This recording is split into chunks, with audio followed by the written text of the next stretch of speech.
एक साधारण इंसान जो आपकी और मेरी तरह ही जिंदगी जी रहा था, अचानक पूरी दुनिया का सबसे अमीर इंसान कैसे बन गया।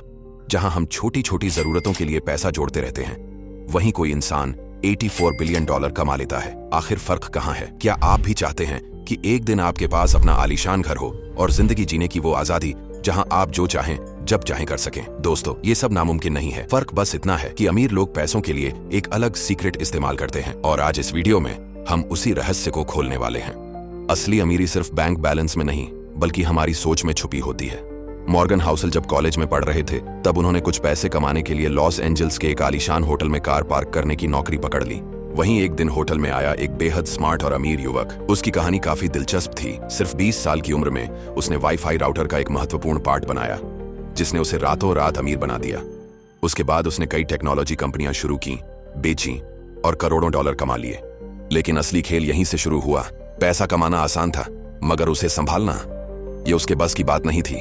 वो जहां भी जाता ढेर सारी नकदी साथ ले जाता, पार्टी करता, शराब पीता और पैसे का दिखावा करना उसे बेहद पसंद था। एक बार तो उसने होटल के पार्किंग अटेंडेंट से कहा, जाओ और मेरे पैसों को सोने के सिक्कों में बदल कर लाओ। अटेंडेंट लौटा और उसके हाथ में थे हजार हजार डॉलर के ढेर सारे सोने के सिक्के। इसके बाद हुआ सबसे चौंकाने वाला वाकया। उस युवक ने उन सोने के सिक्कों को खेल खेल में समुद्र में फेंकना शुरू कर दिया, जैसे वे कोई मामूली पत्थर हों। और मजे की बात, उसने अपने दोस्तों को भी बुलाया और कहा, आओ मेरी अमीरी का मजा लो, सिक्के समुद्र में फेंको। कुछ ही दिनों बाद होटल में उसने गलती से एक लैंप तोड़ दिया। मैनेजर ने उससे $500 चार्ज किए और इस पर वो आग बबूला हो गया। गुस्से में उसने जेब से $5000 निकाले, मैनेजर के मुंह पर फेंक दिए और चीख कर बोला, ये लो और अब कभी मेरे सामने मत आना। लेकिन कहानी यहीं खत्म नहीं होती। वक्त ने करवट ली और वही करोड़पति जिसने सोने के सिक्के समुद्र में फेंके थे, एक दिन कंगाल हो गया। उसके पास न पैसा बचा, न दोस्त। यहीं से एक गहरी सीख मिलती है। पैसे से आप चीजें खरीद सकते हैं, ऐशो आराम खरीद सकते हैं, लेकिन अच्छे रिश्ते और अच्छा व्यवहार, ये कभी भी पैसे से नहीं खरीदे जा सकते। एक और कमाल की कहानी। ये कहानी है रोनाल्ड रीड की, एक साधारण चौकीदार जिन्होंने अपनी जिंदगी ऐसे जी और ऐसा उदाहरण छोड़ा जिसे सुनकर आप हैरान रह जाएंगे। रोनाल्ड एक छोटे से गांव में पले बढ़े थे।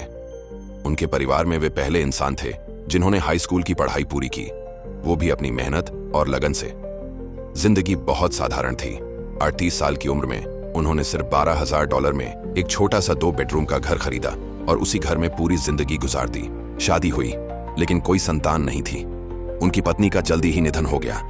रोनाल्ड को लकड़ी काटने का शौक था और वे यही साधारण काम करते हुए अपनी जिंदगी जीते रहे। इतना साधारण जीवन। एक चौकीदार, कभी गैस स्टेशन पर भी काम किया, लेकिन 2014 में जब 92 साल की उम्र में उनका निधन हुआ तो पूरी दुनिया दंग रह गई, क्योंकि उस वक्त तक रोनाल्ड ने जमा कर रखे थे पूरे $8 मिलियन। उन्होंने $2 मिलियन अपने सौतेले बच्चों को दिए और $6 मिलियन एक अस्पताल और लाइब्रेरी को दान कर दिए। न कोई लॉटरी, न कोई बड़ी कंपनी, न कोई विरासत। ये सब उन्होंने केवल कड़ी मेहनत, सादगी भरा जीवन और स्मार्ट निवेश से कमाया। रोनाल्ड की असली ताकत थी बचत और चक्रवृद्धि का जादू।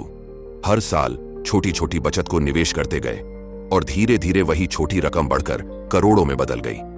अब सवाल यह है, क्या आप जानते हैं कि यह चक्रवृद्धि कैसे काम करती है?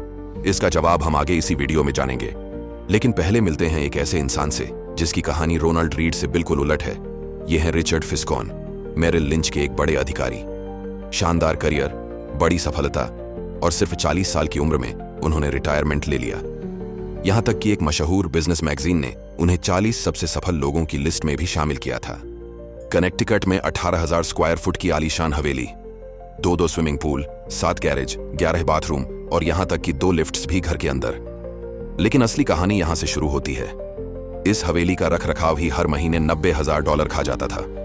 धीरे धीरे बढ़ते कर्ज ने उनकी नींव हिला दी और फिर आया साल 2008 का आर्थिक संकट। रातों रात वो करोड़पति रिचर्ड कंगाल हो गए। एक और चौंकाने वाली कहानी। कोलकाता के एक गरीब मोहल्ले में पले बढ़े रजत बचपन से ही अनाथ हो गए थे, लेकिन हालात से लड़ते हुए उन्होंने मेहनत की, पढ़ाई की और 45 साल की उम्र में पहुंचे दुनिया की सबसे बड़ी कंसल्टिंग कंपनी मैकिन्जी के शीर्ष पद पर। गरीबी से उठकर इतना बड़ा मुकाम हासिल करना अपने आप में एक मिसाल है। 2008 तक उनके पास करीब $100 मिलियन की संपत्ति थी। लेकिन यहां पर एक बड़ी गलती हुई। इतनी दौलत होने के बाद भी रजत संतुष्ट नहीं थे। उनकी नजर सिर्फ एक चीज पर थी, मैं अरबपति नहीं, खरबपति बनना चाहता हूं। फिर वे गोल्डमैन सैक्स के बोर्ड में शामिल हो गए। साल 2008 का वित्तीय संकट चल रहा था। इसी दौरान वॉरेन बफेट ने गोल्डमैन सैक्स में $5 बिलियन निवेश करने का फैसला किया। ये जानकारी बेहद गोपनीय थी और सबसे पहले बोर्ड के सदस्यों को ही बताई गई। मीटिंग खत्म हुई और सिर्फ 16 सेकंड बाद रजत गुप्ता ने फोन उठाया और कॉल किया फंड मैनेजर राज राजारत्नम को। राज ने तुरंत गोल्डमैन के ढेर सारे शेयर खरीद लिए और कुछ ही घंटों बाद जब वॉरेन बफेट की आधिकारिक घोषणा हुई, गोल्डमैन के शेयर आसमान छू गए। राज ने उस अंदरूनी खबर का फायदा उठाकर तुरंत $1 मिलियन का मुनाफा कमा लिया, लेकिन गुप्ता ने और भी ज्यादा $17 मिलियन कमाए, क्योंकि ये था इनसाइडर ट्रेडिंग, यानी ऐसी गोपनीय जानकारी का इस्तेमाल करके पैसा कमाना जो आम लोगों के लिए उपलब्ध ही नहीं होती। कानून की नजर में ये सीधा सीधा धोखा है। नतीजा क्या हुआ? गुप्ता को जेल जाना पड़ा। उनकी सारी इज्जत मिट्टी में मिल गई और वो सब कुछ खो बैठे। अब जब उनके पास पहले से ही $100 मिलियन थे, तो फिर इतनी लालच क्यों? धन, प्रसिद्धि, शक्ति, आजादी, सब कुछ तो उनके पास था, लेकिन उन्हें एक चीज की कमी थी, पर्याप्तता की समझ। अब इससे हम 3 सबक सीख सकते हैं। सबक नंबर 1, सीखिए कि बस अब काफी है कब कहना है। हम इंसान हमेशा और चाहते हैं, और पैसा और ताकत और शोहरत, लेकिन ये लालच हमें ऐसे खतरनाक फैसले लेने पर मजबूर कर देता है जो हमारी जिंदगी बर्बाद कर सकते हैं। आज की दुनिया हमें और कमाने के लाखों मौके देती है, लेकिन साथ ही हमें और चाहने की आदत भी डाल देती है। सवाल है, क्या हम अपने पास जो है उसमें खुश रह सकते हैं? सबक नंबर 2, तुलना मत कीजिए। यही सबसे बड़ा जाल है।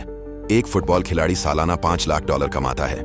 ये सुनकर कोई भी कहेगा कि वो अमीर है, लेकिन जैसे ही हम उसकी तुलना माइक ट्राउट से करते हैं, जिसका कॉन्ट्रैक्ट 12 साल में $430 मिलियन का है, वही खिलाड़ी अचानक गरीब लगने लगता है। एक हेज फंड मैनेजर सालाना $36 मिलियन कमाता है, लेकिन जब वो खुद की तुलना जेफ बेजोस से करता है, जिसकी दौलत अरबों खरबों में है, तो उसे भी अपनी कमाई छोटी लगने लगती है। याद रखिए, तुलना की ये दीवार इतनी ऊंची है कि आप कभी भी उसके शीर्ष तक नहीं पहुंच सकते। खुश रहने का सबसे अच्छा तरीका है दूसरों के साथ प्रतिस्पर्धा बंद कीजिए और ये सोचिए, मेरे पास पहले से ही पर्याप्त है। सबक नंबर 3, जिंदगी में कुछ चीजें पैसे, शोहरत और ताकत से कहीं ज्यादा मायने रखती हैं। भले ही आपके पास करोड़ों हों, अगर आपके पास अच्छा स्वास्थ्य नहीं, अच्छे रिश्ते नहीं या मन की शांति नहीं, तो ये दौलत किसी काम की नहीं। जेल से बाहर आने के बाद रजत गुप्ता ने एक रिपोर्टर से बात की और कहा, हमें इस बारे में ज्यादा चिंता नहीं करनी चाहिए कि लोग हमारे बारे में क्या सोचते हैं या हमारी सफलताओं के बारे में क्या कहते हैं। दोस्तों, ये सच है, दूसरों की राय और आपकी छवि उतनी मायने नहीं रखती जितनी हम सोचते हैं। कभी कभी हम जो चीजें एक जगह सीखते हैं, वो हमें दूसरी जगह समझने में मदद करती हैं। जब धरती इतनी ठंडी थी तो हिमयुग क्यों आया? 1800 के दशक तक वैज्ञानिकों ने पता लगा लिया था कि धरती 5 बड़े हिमयुगों से गुजरी है। हर बार बर्फ जमती, पिघलती और फिर वापस आती। मिलुटिन मिलनकोविक ने इसमें नई रोशनी डाली। उन्होंने कहा कि पृथ्वी का अंतरिक्ष में घूमना, झुकना और सूर्य चंद्रमा की गुरुत्वाकर्षण शक्ति भी जिम्मेदार है। जब पृथ्वी झुकती है तो कभी कभी एक तरफ ज्यादा धूप मिलती है और दूसरी तरफ ठंड पड़ती है। इससे बर्फ धीरे धीरे जमा होती गई और यही हिमयुग बना।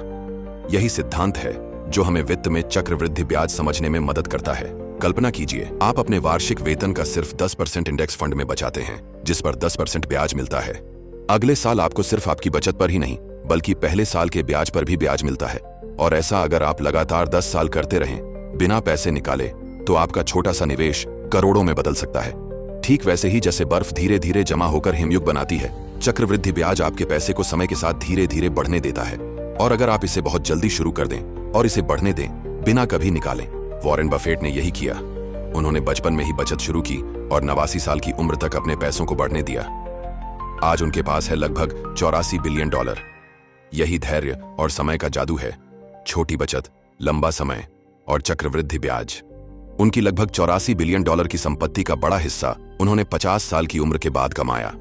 और इसका रहस्य था चक्रवृद्धि ब्याज, यानी समय के साथ आपका पैसा अपने आप बढ़ता चला जाता है। अगर आप 8 को सिर्फ जोड़ते हैं 8 बार, तो आपको 72 मिलता है। लेकिन अगर आप 8 को खुद से 9 बार गुणा करें तो एक विशाल संख्या बनती है। जब बफेट छोटे थे, अपने 20 और 30 के दशक में, उन्होंने अपने पैसों को खर्च करने की बजाय निवेश किया। उन्होंने निवेश करना शुरू किया सिर्फ 10 साल की उम्र में और लगातार 89 साल की उम्र तक निवेश करते रहे। अमीर बनने के बहुत तरीके हैं, लेकिन अमीर रहने और बढ़ने का सिर्फ एक तरीका है, धैर्य, समझदारी से निवेश और समय के साथ चक्रवृद्धि ब्याज का जादू। आज हम दो ऐसे लोगों की कहानी देखेंगे जिन्होंने पैसे निवेश करके नाम कमाया लेकिन जीवन में संतुलन नहीं रखा। पहले हैं जेसी लिवरमोर, जिनका जन्म 1877 में हुआ। वे उस जमाने में स्टॉक ट्रेडर बने जब ज्यादातर लोग ये सोच भी नहीं सकते थे कि शेयर में ट्रेड करना संभव है। 30 साल की उम्र तक जेसी ने $100 मिलियन कमाया था, लेकिन फिर आया 1929 का स्टॉक मार्केट क्रैश, जिसने ग्रेट डिप्रेशन की शुरुआत की। उस समय शेयर ट्रेडर्स के बीच आत्महत्या की कहानियां आम थीं। 29 अक्टूबर 1929 जेसी अपने घर पहुंचे। उन्होंने अपनी पत्नी से कहा, शेयर बाजार अब नीचे जाएगा, और वे सही साबित हुए। जब बाकी लोग सोच रहे थे कि शेयर की कीमतें बढ़ेंगी, जेसी ने विपरीत दिशा में सोचा और उस दिन अकेले $3 बिलियन कमा लिए। लेकिन कहानी में एक दूसरा मोड़ था। अब्राहम जर्मनस्की, 1920 के दशक के एक अमीर रियल एस्टेट डेवलपर। उन्होंने सोचा शेयर बाजार हमेशा ऊपर जाएगा और भारी दांव लगाया। कुछ दिनों की गिरावट के बाद अब्राहम ने अपनी जान ले ली। जेसी भी उस सफलता के बाद अति आत्मविश्वासी और अजेय हो गए। उन्होंने बड़े दांव लगाना और जीतना जारी रखा, लेकिन 1933 तक उन्होंने शेयर बाजार में अपनी सारी दौलत खो दी। कुछ समय बाद जेसी ने भी वही रास्ता अपनाया। उनकी भी मृत्यु हो गई। इन कहानियों से हमें क्या सीख मिलती है? पैसा कमाने के लिए जोखिम उठाना और आशावादी होना जरूरी है, लेकिन पैसे को बनाए रखने के लिए विनम्रता और समझदारी बेहद जरूरी है, क्योंकि दौलत किसी भी पल चली भी जा सकती है। याद रखिए, अमीर बनना कठिन है, लेकिन अमीर रहना और भी कठिन। जीवन सच में आश्चर्यजनक है। आप कभी नहीं जानते कि अगले पल क्या होगा। एक पल आप शीर्ष पर हो सकते हैं और अगले ही पल सबसे नीचे। धन कमाने के लिए सिर्फ मेहनत ही नहीं, बुद्धिमानी और समझदारी भी जरूरी है। याद रखें, जहां पैसा कड़ी मेहनत से कमाया जाता है, वहीं भाग्य भी बहुत महत्वपूर्ण भूमिका निभाता है। हमेशा ये जान लें, सफलता स्थायी नहीं होती। जीवन में हार और असफलताएं भी आती हैं। पिछली सफलताएं भविष्य की गारंटी नहीं देती। अब आइए वॉरेन बफेट पर वापस आते हैं और देखते हैं कि उन्होंने 70 वर्षों में अपनी दौलत कैसे बनाए रखी है। उन्होंने दशकों तक लगातार निवेश किया और अपने पैसों को चक्रवृद्धि ब्याज के जादू पर छोड़ दिया। वॉरेन निवेश करना जानते हैं। वे पहचान सकते हैं कौन सी कंपनियां मजबूत हैं, कौन से शेयर सबसे किफायती हैं और कौन से प्रबंधक सबसे प्रभावी हैं। लेकिन असली ताकत थी उनका धैर्य और संयम। वॉरेन कभी प्रलोभनों में नहीं आए, अपने शेयर नहीं बेचे और 14 मंदियों का सामना बिना घबराए किया। उन्होंने अपनी प्रतिष्ठा को कभी दांव पर नहीं लगाया और खुद को किसी एक रणनीति या ट्रेंड तक सीमित नहीं रखा। 65 साल की उम्र के बाद भी उन्होंने निवेश जारी रखा और चक्रवृद्धि ब्याज का जादू काम करने दिया। यही वजह है कि वॉरेन बफेट आज भी सुरक्षित, फले फूले और अमीर हैं। दोस्तों, इनमें से कौन सा विचार आपको सबसे ज्यादा पसंद आया और कौन सा ये बताता है कि पैसे के बारे में सोचते समय आपके लिए असल में क्या महत्वपूर्ण है? याद रखो, सबसे बड़ी दौलत सिर्फ पैसे में नहीं, बल्कि एक खुशहाल जीवन में है जिसमें आपके लिए महत्वपूर्ण लोग मौजूद हों। पूरी ऑडियो सुनने के लिए रीगल रिच माइंडसेट की तरफ से दिल से धन्यवाद। अगर आपको ये ऑडियो मददगार लगी तो इसे लाइक, सब्सक्राइब और शेयर जरूर करें, ताकि और लोग भी पैसे और खुद को बेहतर बनाने के ये महत्वपूर्ण सबक सीख सकें।